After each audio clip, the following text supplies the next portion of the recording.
നമസ്കാരം, ഷെബീഖുള്ളാറയാണ്. കൊല്ലം പരവൂരുള്ള mangrove dreams adventure വളരെ മികച്ചൊരു അനുഭവമായിരുന്നു ഈ ഒരു യാത്ര. മാംഗ്രൂവ്സിലൂടെയുള്ള ഒരു യാത്ര പണ്ടൊരിക്കൽ ട്രിവാൻഡ്രം പൂവാറിലൂടെ ഇതേപോലൊരു യാത്ര പോയിട്ടുണ്ട്. അപ്പോൾ അതിനുശേഷം കിട്ടിയൊരു അവസരമായിരുന്നു. ഉച്ച കഴിഞ്ഞതിന് ശേഷമുള്ളായിരുന്നു. നമ്മൾ സാധാരണ വള്ളം, ആ വള്ളത്തിലാണ് ഈ ഒരു യാത്ര. 2 ഓപ്ഷൻ ഉണ്ടായിരുന്നു. ഒന്ന് വള്ളത്തിൽ, പിന്നെ ഒരു സെമി സ്പീഡ് ബോട്ട് ഓപ്ഷൻ ഉണ്ടായിരുന്നു. രണ്ടും സെയിം റേറ്റ് ആയിരുന്നു. പക്ഷേ ഞങ്ങൾ സെലക്ട് ചെയ്തത്, കുറച്ച് ടൈം കൂടുതൽ സ്പെൻഡ് ചെയ്യാനായിട്ട് സെലക്ട് ചെയ്തത് വള്ളത്തെ പോകുന്നുള്ള ഇതാണ്. സാധാരണ വെള്ളം തന്നെ തുഴക്കാനുണ്ട്. ആ തുഴഞ്ഞ് തന്നെ പോകുന്നൊരു സർവീസായിരുന്നു.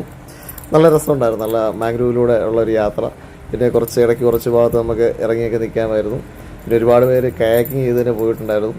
കയാക്കിങ്ങൊക്കെ ചെയ്യുന്നെങ്കിൽ നല്ല അത്യാവശ്യം എനർജി ഉള്ളവർക്ക് മാത്രം ചെയ്യാൻ പറ്റുന്ന സംഭവമാണ്. നല്ല ദൂരമുണ്ട്. എന്തായാലും അടിപൊളി യാത്രയായിരുന്നു. ഈ കാണുന്ന ആളുകളൊക്കെ കയാക്കിങ് ചെയ്ത് തന്നെ വന്നതാണ്. ഇവിടെ നമുക്ക് ഇറങ്ങി നിൽക്കാമെന്നുള്ളൂ. മുട്ടറ്റം വെള്ളമേ ഉള്ളൂ. ഇറങ്ങി നിന്ന് ഫോട്ടോസും ഒക്കെ എടുക്കാവുന്നതാണ്. നല്ലൊരു യാത്ര, അടിപൊളി. എന്തായാലും നാട്ടിൽ പോകുന്നവർ മസ്റ്റായിട്ട് ട്രൈ ചെയ്യുക. അതിൻ്റെ ഫീഡ്ബാക്കുകൾ അറിയിക്കുക. വർത്താണ്, റിയലി വർത്താണ്. Around 3000 rupees per head. 500 rupees ആണ് ഇതിന് ചാർജ് വരുന്നത്.